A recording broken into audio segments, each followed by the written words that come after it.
Hey, this is Patrick Max and Dave Brousseau with the Sun Sentinel. We're here at Plantation High School, who's hosting Flanagan in a big 12-8A matchup.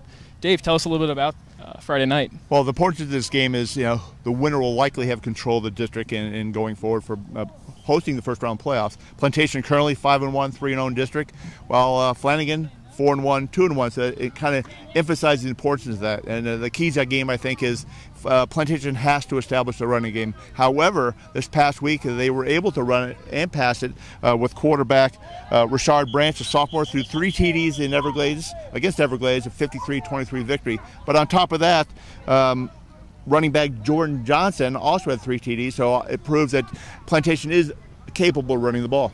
Kind of hinted at it, but what are going to be the big kind of storylines coming out of this game that you're going to be watching for that's going to determine who's going to be able to come out with the win? Well, I think the key is, does Flanagan hold themselves back with penalties? They killed them last week, well over 200 yards of penalties in their victory over Miramar.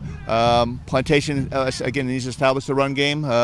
Don't be soft in the passing game and attack Flanagan's strong defensive unit and the DBs, and along with Devin Bush at linebacker. Now, what players are you going to be watching specifically? Well, Cato Nelson, I think his second week back as quarterback at Flanagan will be key. He had a great game last week.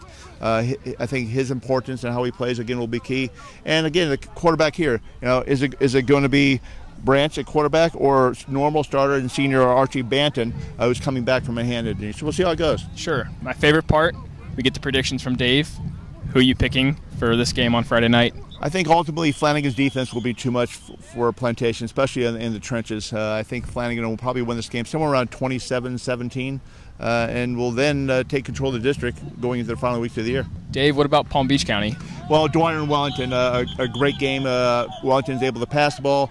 Dwyer, for the moment, is basically whitewashing every opponent they've had in this past season. I think they'll do the same against Wellington.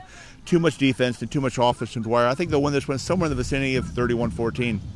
Heard it from Dave. This is Patrick Max and Dave Brousseau for SunSentinelHighSchoolSports.com, and we'll see you at the game.